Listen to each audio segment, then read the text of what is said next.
So definitely need to make sure I stay on track. So we just got to Airbnb and I can see they left us some little goodies. So let's look what they are. They left us little Easter eggs and also a chocolate bar. Oh, they left water. No. Water. I say they, but it's really her property. Okay. What else we got? Ooh. Dish, I don't know what, oh, what's that? Orange juice? Yerba mate naranja. Here's the bathroom. We got a tub. Maybe I'll take This is gonna be the first time that conditioner. I'm excited about that. And a bidet. Yeah.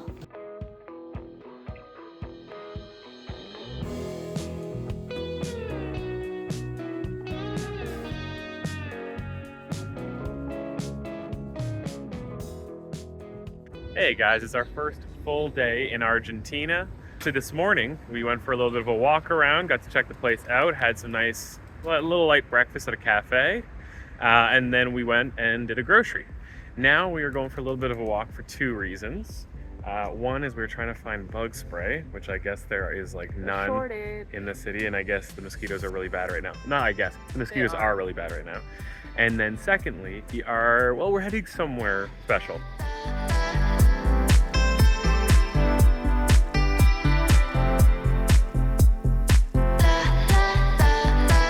We actually did manage to get in. It is, I guess, a tourist attraction. I wasn't 100% sure, so it does cost to get in, but it is the Recoleta Cemetery. A couple of famous people who are buried here. Some definitely rich people who are buried here, just based off of the opulence and size of it. But the one that we are gonna go take a look at is Eva Perón, which I guess is the basis for Evita, the musical, but also just Very important. very important in terms of Argentina. So we're gonna go take a look at it.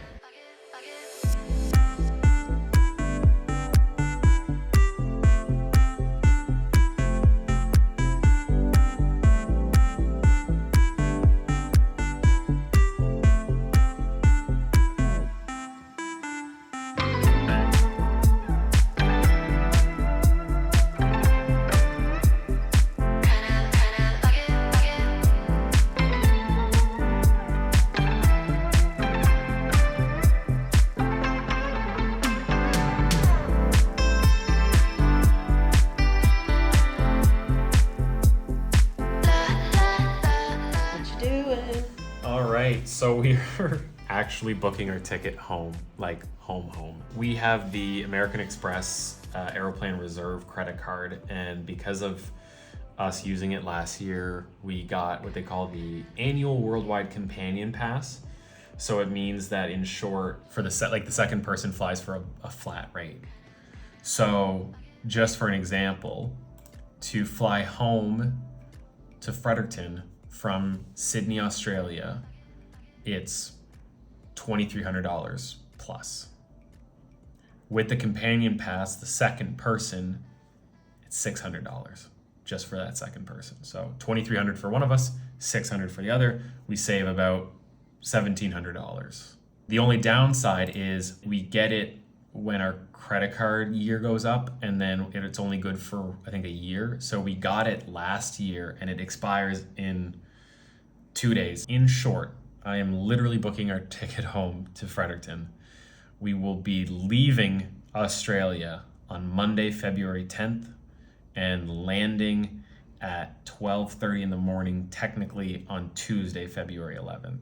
We are getting the slightly, I don't want to say it's bumped up, but the slightly increased ticket price because we want to have the ability to make changes for a fee instead of the no change is possible to our ticket, because we don't want to get burned by that. So it's $50 more than we had planned, or I guess technically $100 because it's $50 per ticket. So all in all, instead of it costing us $4,600 plus, it's costing us $3,000 to fly from Australia back home. I'm sad. I don't like booking a ticket home because it means that this year is eventually going to end, and it's already going so fast. We're already almost at month number 3. Once that month is done, we're a quarter of the way through the year. Yeah, but if you keep saying that way, it'll always be when I know. 3 months are done, it'll be a a year halfway. goes by so fast. Yes. Now that we are our age. Kayla, may I book this? Yes, book it. Okay. Hey, I gave you an extra 4 or 5 days than we'd originally planned. We're doing 370 That is true. now. Andrew wanted us to leave on the Thursday. I wanted to leave as let's close go to to it the as Monday. possible, so.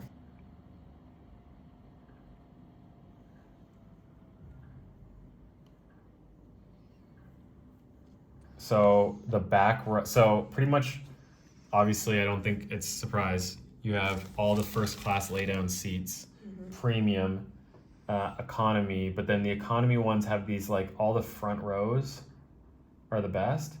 They give a good rating. I think gold is yellow is a good rating. Oh no, is this gold or be aware? I think our best bet would be like Something near the back. I would say like one of these two. So don't take the one where the gap starts, but take like one of these two. Okay, let's do. Do you want to do left side, right side? Okay, there we are. That's where So we're row 42 for 21 hours. We do, like I said, 15 hours straight. Then we get off at Vancouver for a bit, jump back on in Toronto, same seats literally, and continue. Book it. Book it, babe. Well, we still have to do our second flight, love.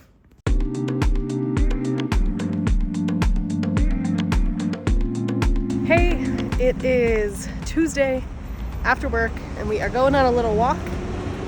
We have found ourselves in the, what is this called? Eco Park here in Buenos Aires.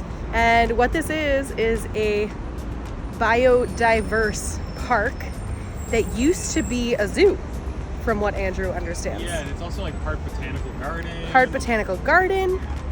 What else? It's really pretty, and it's, I guess, encapsulates a lot of like local wildlife in it, but it's meant to be a walking path and it's free. So in doing so, you can, I guess, see and enjoy local nature in a walk, so to speak. So let's do it.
Good afternoon. It is Wednesday, I think. Anyways, as you can see, it's kind of rainy out. It's kind of gray, kind of gross. We're both sitting at our computers here, doing some work, doing some socials, doing some video editing, all that jazz. And we're trying to have a no spend day today, which, Andrew, how many no spend days have we had so far? 2. And we're on day 57. 2 no spend days on day 57. So yeah, trying to not do much today, but it's okay because we have tons of stuff here. We have games online, we have TV, we have 3 bottles of wine. Oh my gosh, our kitchen is a disaster right now. We have 3 bottles of wine, we have 3 cans of beer, so we shouldn't need to go anywhere. I have my mate, Andrew's got his instant coffee and his, like, all the tea that we had from all the other places, so there's no reason to go out, is what Andrew says. This is our first week in Argentina, And so far, so good. So we'll keep you posted on what we get up to this weekend. If you don't remember, if I didn't mention it or whatnot, when we were doing Machu Picchu and we got rained on, water seeped into a lot of our stuff, and sadly, because we were traveling, we needed to have our passports on us, and part of my passport got a bit wet. So I'd been in contact with the consulate in Peru, and the feedback that they gave me was, hey, look, it's by our standards, there is some form of damage. Now, it's obviously not a rip or anything like that, or a tear, so it's really up to border control or customs or whatever you go through, if they allow it or not allow it. It's kind of up to their discretion, which is always, everyone loves consistency, so why not? So this is the current state of my passport. I know it's a little hard to see with all of the shininess that they add into it, but that discoloration you see on my forehead is not a birthmark. That is a watermark from water seeping onto the information page. By definition, any water damage, as they put it, on the information page, which is the one with your photo, that is deemed as a problem, as it being quote unquote damaged and may not be accepted. We took a risk and still went to Argentina, and we had no issue. We got through. And I had booked this appointment probably about a week ago when we were still in Peru. And for the last few days, I've been kind of debating it, if I should do it or if I should just say, yeah, screw it, we'll risk it and just have this passport for the rest of the trip or what. But the reality is we made some changes to our Argentina trip. We canceled. We were going to go to Salta, which is a little northwest, for a few weeks. We canceled that in case my passport had to get renewed. We changed Airbnbs so that we would be in the same place for the whole time. A lot of things. Plus, we're also here for another 3+ weeks. So this was the best time, if ever, to make that change, to go and get the passport updated. There's no expedited service, so it takes 20 days. There's not a lot of countries that we're going to be 20 days in, so this one makes the most sense to get it done now.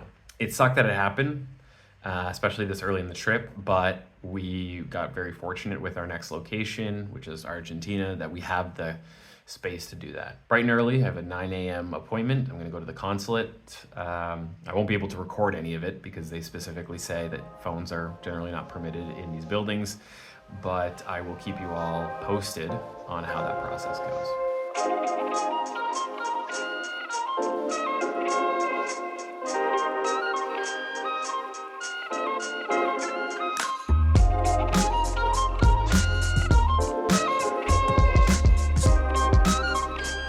So the process is underway. I've provided them with my forms and my passport, and they seem to be okay. As in, I have everything in order, thankfully.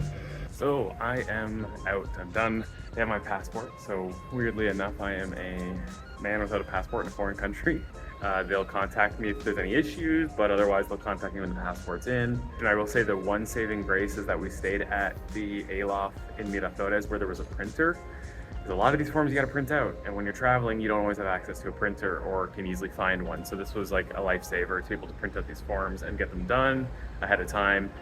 I was in and out in probably about 15 minutes. I had my proof of payment, I had all my documentation, I had my photos, I had my passport. So yeah, now we wait 20 days.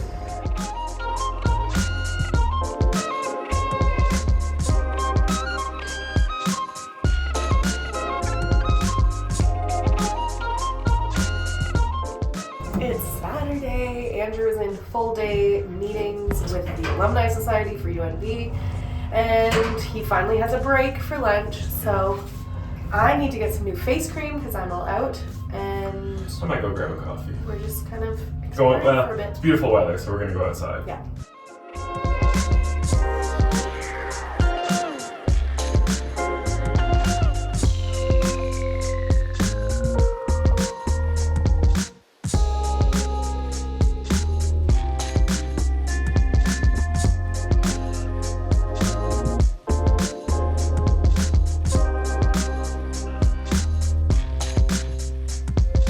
So we didn't find face cream, but we did get coffee, And I got an alfajor with mani, which is peanuts.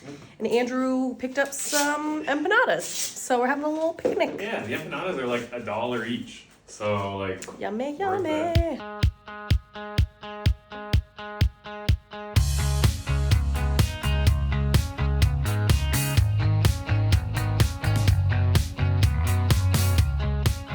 It is 4 o'clock in the afternoon on a Saturday, and Andrew and I are finally leaving the house. We went out earlier for our coffee, but we want to go and get a little drink, maybe play some games, see what's up at some different places. One of the things that I am finding is that rarely are things open before 6 o'clock here in Argentina.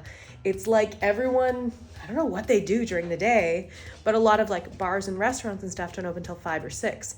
Even like breweries, like there's a couple of craft breweries that are close, and we checked them out a couple times because we did them after work, but they don't open till like 5 or 6. And so finding something open at 4 is very hard. But we found one, it's around the block, and we're gonna go check it out and play some games.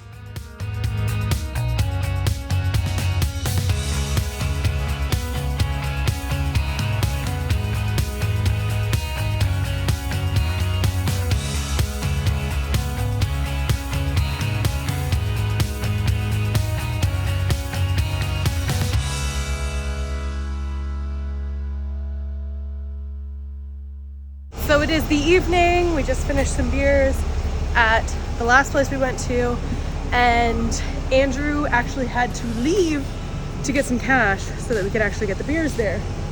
And we're finding that not everywhere requires cash, but there are more places here in Buenos Aires so far that we have gone to that require either debit or cash. It's a lot of small businesses, which And- is fine, but it's just like, anyway, it's good to know. We 'cause- have debit cards.